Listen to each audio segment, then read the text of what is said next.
My dear student, how are you? I hope that you are nice. By the mercy of Allah, I am also fine. Today I am going to teach you preposition.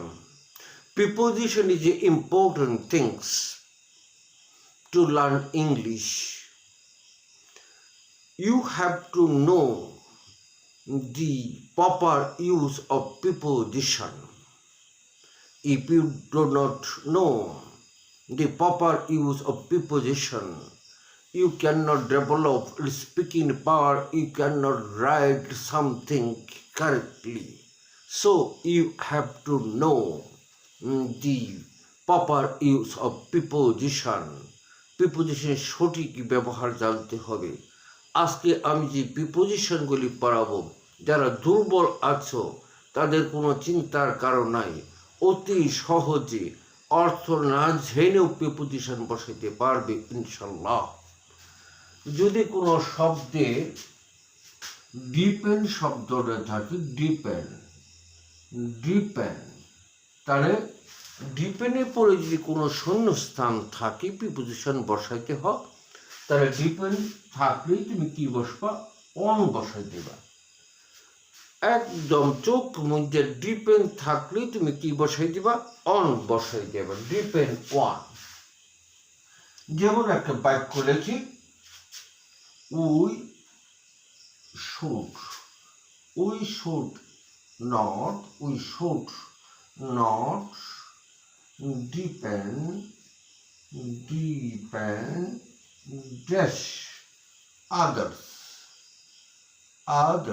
অন্যের উপর নির্ভরশীল হওয়া উচিত না। Depend অর্থ নির্ভরশীল, তাহলে এখানে ডিপেন্ড আছে, তুমি এখানে অন বসাই দাও। ডিপেন্ড ওয়ান, অর্থাৎ ডিপেন্ড থাকলেই তুমি এরপরে শূন্যস্থান থাকলে তুমি কি বসাই দিবা? অন বসাই দিবা। তাহলে ডিপেন্ড অন। আবার যদি আমরা দেখি যে যদি কোনো বিষয় থাকে, প্রিপোজিশনের উপর কোনো বিষয় আছে, শূন্যস্থানের পরে বিষয় উল্লেখ আছে, তখনও কি অন বসে। যেমন হি ডিসকাস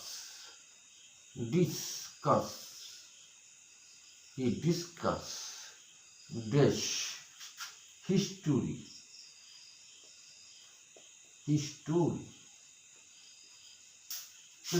একটা বিষয়, সে ইতিহাসের উপর আলোচনা করলো, তাহলে হি ডিসকাস অন হিস্টোরি।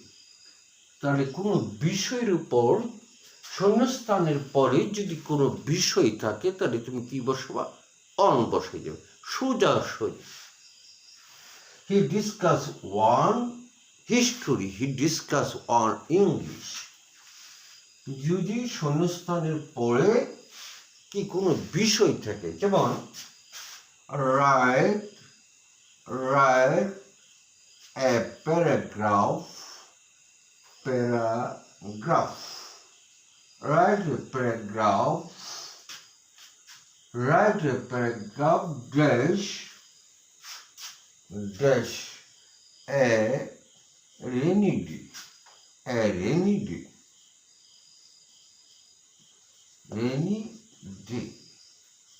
তাহলে রেনি ডের উপর একটি প্যারাগ্রাফ লেখো, তাহলে এটা একটা বিষয়, তাহলে কি বসবো? অন বসাই দিবা। শূন্যস্থানের পরে যদি বিষয় থাকে, তাহলে সোজাসুজি তুমি কি? অন বসাই দিবা।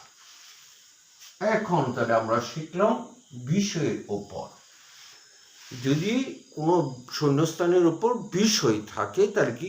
অন বসাই দেবে। আবার যদি এই যে শূন্যস্থানের পরে নির্দিষ্ট বার উল্লেখ থাকবে, যেমন মানডে, যেমন লেখা থাকবো Monday,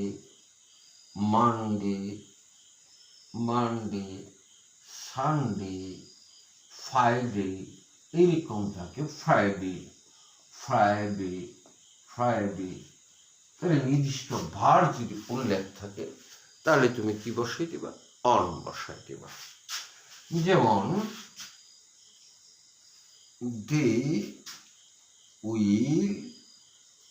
they will go to Dhaka. They will go to Dhaka. Dash Sunday. Sunday. তাহলে তারা ঢাকা ছাড়বে, যে বার আছে শূন্যস্থানের পরে সানডে, তাহলে কি বসে দিব অন। তাহলে তারা সোমবারে রবিবারে তারা কোথায় ঢাকা ছাড়বে, সানডে রবিবারে তারা ঢাকা ছাড়বে। They will go to Dhaka on Sunday. তাহলে কোনো যদি নির্দিষ্ট বার উল্লেখ থাকে, তারপরে শূন্যস্থানের পরে নির্দিষ্ট বার উল্লেখ থাকে, তাহলে তুমি কি কোন চিন্তা না করেই অন বসাই দিবা। তাহলে আমরা অন নির্দিষ্ট বারের আগে কি বসে, অন বসে যা। এখন আমরা যদি কোনো শব্দে এসে গ্রো থাকে, শূন্যস্থানের আগে গ্রো থাকে, তাহলে শূন্যস্থানে গ্রো থাকে, গোর পরে কি বসাবো আপ, গ্রো আপ, বেড়ে ওঠা। যেমন the seeds are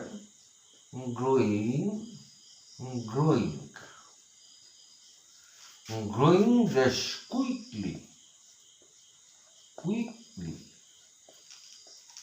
মানে বীজগুলি দ্রুত বেড়ে উঠছে, যে গ্রোয়িং আছে তাহলে কি হবে গ্রোয়িং আপ।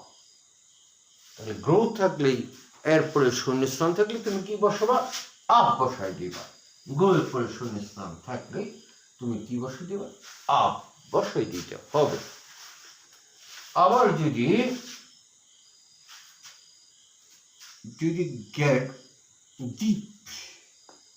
ডিপের পরে শূন্যস্থান থাকে, তাহলে কি হবে আপ বসাই দিতে হবে, আপ বসবে শূন্যস্থানে আপ। যেমন you should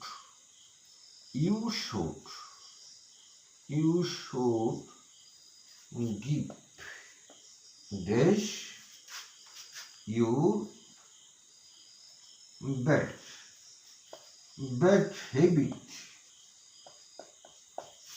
তাহলে গিভ আছে শূন্যস্থান আছে, আপ বসাই দাও, গিভ আপ। তাহলে তোমার পরিত্যাগ করা, তোমার খারাপ অভ্যাস পরিত্যাগ করা উচিত। তাহলে you should give up your bad habit. তাহলে গিভের পরে শূন্যস্থান থাকলে এরপরে যদি বস্তু থাকে তাহলে আপ বসবে, গিভ আপ। গিভ আপ মানে কি, শূন্যস্থান পরিত্যাগ করা। গিভের পরে শূন্যস্থান থাকলে তোমাকে আপ বসাই দিতে হবে, গিভ আপ। আবার যদি মনে করো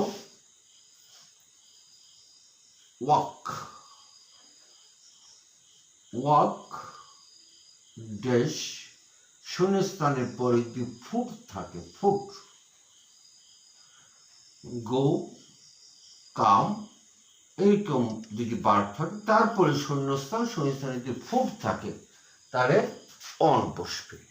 কি বসবে, অন বসবে। তাহলে শূন্যস্থানের পরে যদি ফুট কথাটি থাকে তাহলে কি অন বসাই দেবে। যেমন we walk dash foot, we walk dash foot.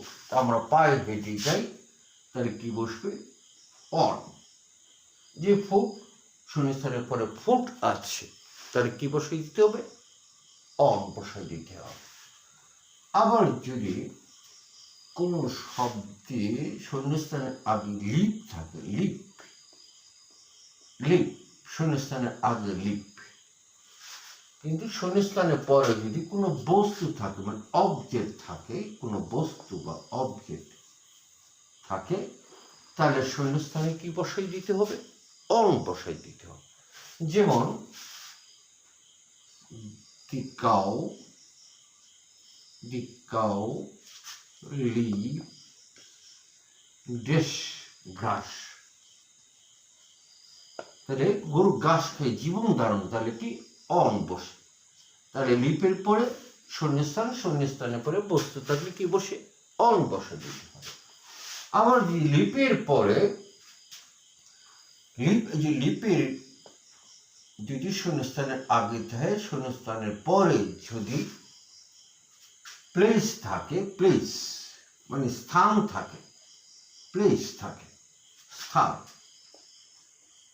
স্থান থাকে, লিপির পরে স্থান থাকে, তাহলে লিপির পরে শূন্যস্থানে ইন বসাই দিতে হবে। যেমন he lives, he lives dash Dhaka, তাহলে ঢাকা একটা প্লেস, স্থান, তাহলে he lives in Dhaka, he lives in Dhaka. তাহলে লিপের পরে ইন বসে শূন্যস্থানে যদি স্থান থাকে, শূন্যস্থানের পরে যদি স্থান থাকে। আবার লিপের পরে শূন্যস্থান, লিপের পরে শূন্যস্থান আছে, আবার শূন্যস্থানের পরে যদি ব্যক্তি উল্লেখ থাকে, কি থাকে, পার্সন থাকে, তাহলে কি বসবে, এখানে কি বসবে, লিপের পরে উইথ বসাইতে হবে, উইথ, লিপের পরে উইথ বসাইতে হবে। যেমন I live, I live, I live dash my parents, my parents. এই যে মাই প্যারেন্টস ব্যক্তি, তাহলে এখানে কি বসবে, উইথ বসাই দিতে হবে। আমি আমার পিতা মাতার সাথে বাস করি, তাহলে এখানে লিপের পরে উইথ বসে, লিপের পরে ইন বসে, লিপের পরে অন, অন যে গরু ঘাস খেয়ে জীবন ধারণ করে, আমরা ভাত খেয়ে জীবন ধারণ করি, তাহলে কি, দি কাউ লিভস অন ঘাস। আবার যদি লিপের শূন্যস্থানের পরে স্থান থাকে, প্লিজ, তাহলে লিপের পরে শূন্যস্থানের কি ইন বসাই দিতে হবে। আবার যদি লিপের পরে শূন্যস্থান, শূন্যস্থানের পরে ব্যক্তি থাকে, তাহলে লিপের পরে আমরা কি উইথ বসাই দেবে। My dear friend, my dear younger learner, I hope that you could understand what I have discussed about the preposition. No more today. Thank you.